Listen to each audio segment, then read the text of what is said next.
Hello बच्चों, good morning. आज class 10th में लेकर के आए हैं पॉलिटिकल में सामाजिक विभाजन में जाति, यानी समाज में जो भी विभाजन होगा जाति कितना मायने रखता है। उसके बाद जाति के बाद क्या है धर्म, धर्म के बाद क्या है लिंग। ये समाज को किस प्रकार विभाजित करता है, इस बातों को हम लोग जानकारी अभी लेंगे। अब देखिए इसमें क्या सामाजिक विभाजन में जाति, धर्म और लिंग विभेद का स्वरूप, यानी ये समाज में क्या करता है, ये तीनों चीज महत्वपूर्ण भूमिका अदा करता है। अब क्या सामाजिक विभाजन के तीन अभिव्यक्ति है। जाति की अवधारणा अति महत्वपूर्ण, कोई भी समाज में रहेगा तो उसमें सबसे बड़ी चीज है क्या, समाज में क्या है सबसे बड़ा चीज, जाति। समझ में आया। जाति के बाद क्या, राजनीति में इनका भी सकारात्मक और नकारात्मक भी प्रभाव डालता।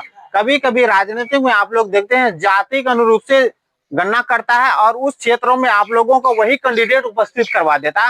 कभी कभी इसका नकारात्मक भी प्रभाव पड़ता है, नकारात्मक मतलब नेगेटिव भी प्रभाव पड़ता है।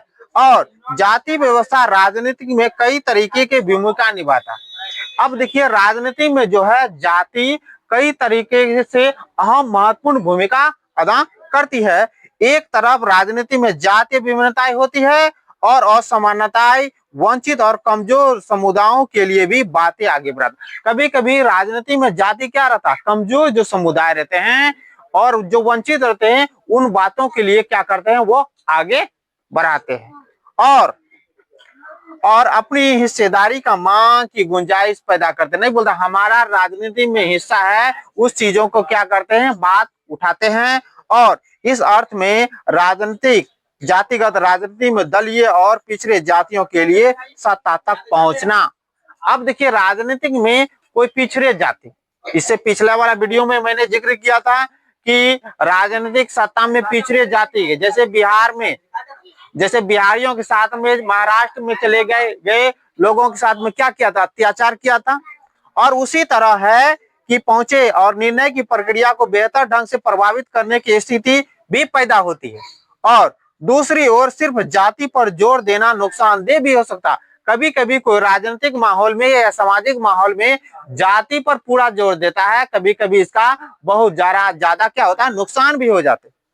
और सिर्फ जातिगत पहचान पर आधारित राजनीतिक लोकतंत्र के लिए शुभ नहीं होता है। अब देखिए जातिगत असमानता, जैसे कोई भी जाति है कि यहाँ ध्यान से समझना है, लिखना नहीं है, अभी ध्यान से समझिए तब लिखिएगा। जातिगत, जाति जातिगत और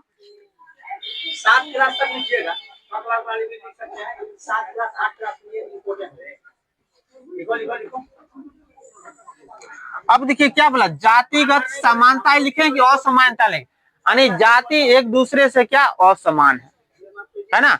जाति एक दूसरे से जानबे करते हैं कि भेदभाव उत्पन्न करता है। अब देखिए इसमें क्या, दुनिया भर के समाज में सामाजिक असमानता है। ऐसा नहीं कि भारत में, दुनिया भर के समाज में ये जातियों को लेकर के उधेड़ बना रहता है, असमानताएं बना रहती है और सिर्फ विभाजन पर आधारित समुदाय विद्यमान है, सिर्फ विभाजन। अब देखिए सिर्फ श्रम विभाजन, मान लिया कभी कभी श्रम पे भी कर देगा कि ये आदमी, श्रम मतलब मजदूर, काम करने के आधार पे। अब जैसे नाई के पास चले जाएगी, क्या कहेगा, ये नाई वाला। पान वाला के पास चले जाएगी, पान वाला कहेगा। तो इस तरह के काम करने के आधार पर उसका भी विभाजन कर दिया जाता है। भारत में इसे अछूत नहीं है, ये भारत इससे छूटा नहीं है कि भारत में कोई छुआछूत है भारत में छुआछूत। अब देखिए भारत की तरह दूसरे देशों में पेशा के आधार पर वंशानुगत है। भारत में कोई भी देश में चले जाइए, वहां वंशानुगत यानी वंश के आधारित पर, आप मान लो ब्राह्मण जाति में पैदा लिए हैं तो ब्राह्मण जाति का समुदाय कहलाइएगा। कोई क्षत्रिय में यदि पैदा लेता है तो वो क्षत्रिय जाति का ही समुदाय कहलाएगा जी। इस तरह से पेशा एक पीढ़ी से दूसरी पीढ़ी में स्वयं चले जाता। जैसे मान लो क्षत्रिय का बेटा है, वो उसका जो जितना पीढ़ी जाएगा तो स्वयं जाएगा ना, पूरा उसका वंशज क्या कहलाएगा। अब क्षत्रिय से दूसरे में चले जाएगा तो उसका मन में इच्छा होगा तब हो जाएगा, क्यों, धर्म वो परिवर्तन करेगा तब। इस तरह से यह व्यवस्था अस्थायी हो जाती है, ये पेशा क्या हो जाता, अस्थायी हो जाता। और श्रम विभाजन अतिवादी रूप कहलाता है, जिसमें जाति के नाम से पुकारने लगते हैं और यह एक खास अर्थ समाज में दूसरे समुदाय से क्या हो जाता है, भिन्न हो जाता है। कभी कभी श्रम के आधार पर उसको क्या करते हैं, जातियों के नाम से पुकारने लगता है। इस प्रकार वंशानुगत पेशा पर आधारित समुदाय जिसे हम जाति कहते हैं, यानी वंश पे आधारित, किस पे, ध्यान से समझना है, वंश पर आधारित क्या चीज, जाति, वंश पर आधारित क्या, जाति, इसी चीज को क्या कहते हैं, जिसे हम जाति कहते हैं।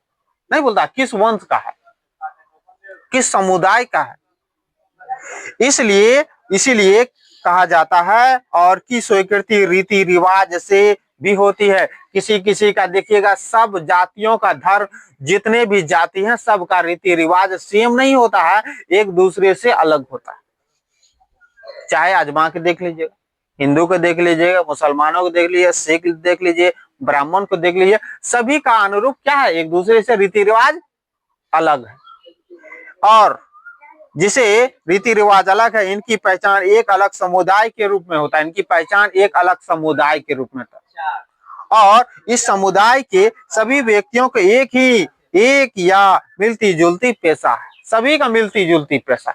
मान लो कोई भी काम है तो सबका पेशा एक, ऐसा नहीं वो उसका पेशा अलग रहेगा।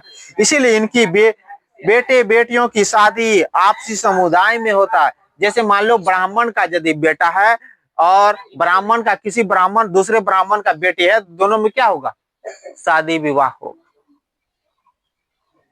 और जो क्षत्रिय है तो क्षत्रिय में विवाह होगा। यानी एक ही समुदाय में क्या होता है, शादी विवाह का कार्य संपन्न होता है। यदि अदर कास्ट में यदि हो गया तो समाज में क्या हो जाता है, अस्थिरता उत्पन्न हो जाती है। समाज में क्या होगा, आपस में लड़ाई उत्पन्न हो जाती है। सुने हैं ना, समाज में इस तरह से ये खान पान भी सभी का समान होता है। सभी धर्मों में देखिएगा सबका खाना पीना क्या होगा, समान होगा। और किसी किसी धर्मों में देखिए खाना पीना सबका अलग अलग टाइप का होता है। इसीलिए अन्य समुदाय में संतानों की शादी ना हो सकता। अन्य समुदाय में जो भी संतान है, जैसे ब्राह्मण का करा देंगे क्षत्रिय में, ब्राह्मण को करा देंगे शूद्र में, ऐसा होगा, ऐसा कभी नहीं होगा। इससे क्या होगा, समाज में अस्थिरता उत्पन्न हो जाती है। इस तरह से महत्वपूर्ण परिवार आयोजन की समुदाय में अपने समुदाय के साथ ही पंथ में बैठकर क्या करते हैं, भोजन करते। कभी कभी किसी में देखिएगा उस परिवार में कभी शादी ब्याह होगा तो समुदाय में सबको अपने ही लाइन में बैठ करके क्या करेगा, भोजन करेगा।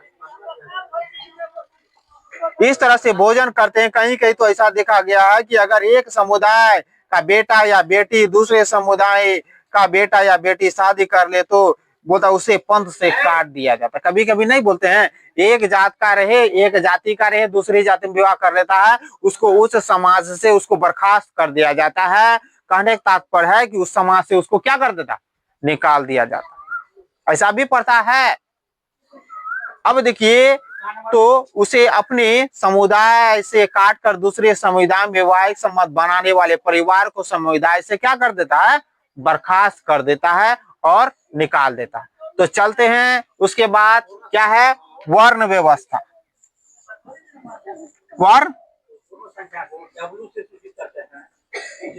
किस पे चल हम लोग फोकस करेंगे, वर्ण व्यवस्था पर। ध्यान से समझना, वर्ण व्यवस्था जाति समुदाय का एक बड़ा वर्ग है। समझिए, ये वर्ण व्यवस्था है सबसे बड़ा जाति समुदाय का हिस्सा है। और इस वर्ग में कई जातियां भी समाहित होती, इस वर्ग में कई जाति भी होता। ध्यान से समझना है। अब क्या है, अर्थात वर्ण व्यवस्था जाति समूह का पदानुक्रमण व्यवस्था है। यानी पद के अनुसार क्या बोलते हैं, जातियों का अनुक्रमण करता है, जिसमें एक जाति के लोग हाल ही में सामाजिक पदान सबसे ऊपर होंगे। जैसे मान लो सबसे जातियों में कौन, ब्राह्मण, क्षत्रिय, वैश्य, उसके बाद शूद्र आता है ना। इस तरीके से जाति समूह के लोग क्रमागत नीचे हैं। उदाहरण में सबसे हिंदुओं में वर्ण व्यवस्था का व्यवस्थित रूप है। हिंदुओं में देखिएगा वर्ण व्यवस्था का सबसे बड़ा रूप, और जिसमें ब्राह्मण, ध्यान से समझना है, ब्राह्मण, क्षत्रिय, वैश्य और शूद्र। सबसे बड़ा कौन, ब्राह्मण, दूसरे नंबर पे कौन, क्षत्रिय, तीसरे नंबर पे कौन? वैश्य। चौथे नंबर पे कौन? शूद्र। ये 4 वर्ण व्यवस्था के बारे में चर्चा किया। कितना? ब्राह्मण, क्षत्रिय, वैश्य और शूद्र। इस तरह से और गुरु शुरू में यह व्यवस्था केवल श्रम विभाजन पर आधारित, यानी काम पर यह क्या था? आधारित था शुरुआत में। और परंतु कालांतर में यह कठिन एवं अस्थायी होता गया। शादी विवाह, खान पान एक वर्ण के साथ सीमित रहा। अब देखिए, प्राचीन काल से लेकर के अभी तक में शादी विवाह एक समुदाय से लेकर के दूसरी समुदाय में कर लेता है तो अस्थिरता उत्पन्न हो जाती है। यदि अपने ही समुदाय में शादी विवाह यदि करता है तो सुखी संपन्न तरीके से जीवन व्यतीत करता, नहीं तो परिवार वाला उसका क्या करते हैं? अभी देख रहे हैं समाज में बहुत तरह के बात उत्पन्न होने लगते हैं। इस तरह से जाति व्यवस्था कहते हैं। पुनः इन जातियों में उपजातियां भी बनने लगे। इसी से कोई कोई उपजाति भी निर्माण होने लगा और यह प्रवृत्ति भारतीय समाज की जाति व्यवस्था का नकारात्मक पहलू है। और वर्ण व्यवस्था के अंतर्गत वे समुदाय शूद्र की स्थिति असंतोषजनक है। अब देखिए, 2 जाति ब्राह्मण और क्षत्रिय, और उनसे 2 जाति, एक शूद्र और वैश्य। उसका विधि व्यवस्था उतना ठीक नहीं था और शुरू से वो नीचे पद्धति का रहने वाले थे और समाज में उसके साथ बहुत अत्याचार हुआ। और इसलिए जातियों के हाथ में रही इन समुदाय के लोगों ने सत्ता में संतोषजनक हिस्सा की भागीदारी नहीं लिया, परंतु वर्ण के निचले पदाक्रम में उपस्थित अत्यंत जाति कहलाने वाले लगे। ये सबसे नीचा जाति जो रहता है उसको उस बातों पर आधारित करने लगते हैं और समुदाय में सम्मिलित दलित जाति सत्ता से परिपूर्ण वंचित थे। समुदाय में देखिएगा, कोई भी चीज में सबसे ज्यादा क्या है? दलित समुदाय। दलित समुदाय में राजनीतिक से वो कोसों दूर थी। आखिर उसको भी तो राजनीतिक में हिस्सा चाहिए, आखिर राजनीतिक में वो भी तो अपना पदभार संभाले। इससे दलित जाति में जागृति हुई और ज्योतिबा फूले, ध्यान से समझना है, ज्योतिबा फूले, महात्मा गांधी, डॉक्टर भीमराव अम्बेडकर, पेरियार, स्वामी नैयार जैसे राजनीतिक समुदाय सुधारक जातिगत भेदभाव से मुक्ति की व्यवस्था चलाई। यानी ये सब जातिगत व्यवस्था राजनीतिक में चलने लगा ना, इससे क्या बोला? राजनीतिक को इससे अस्थिरता उत्पन्न हो जाएगी। इस तरह से इन महापुरुषों के प्रयास से पिछड़े दलितों से वंचित समुदाय में जागृति का फलस्वरूप लाया, यानी समाज में क्या किया? जागरूकता फैलाया। और भारत में जाति की संरचना और जाति व्यवस्था में भारी बदलाव हुआ। सामाजिक आर्थिक परिवर्तन ने भी जाति व्यवस्था को धसाने का कोशिश किया और महत्वपूर्ण भूमिका निभाई। चतुर्थ, आर्थिक विकास, साक्षरता दर में वृद्धि हुआ, पेशा चुनने की आजादी, सहकारी की बढ़ता दायरा, यानी सहकारी बंद करो।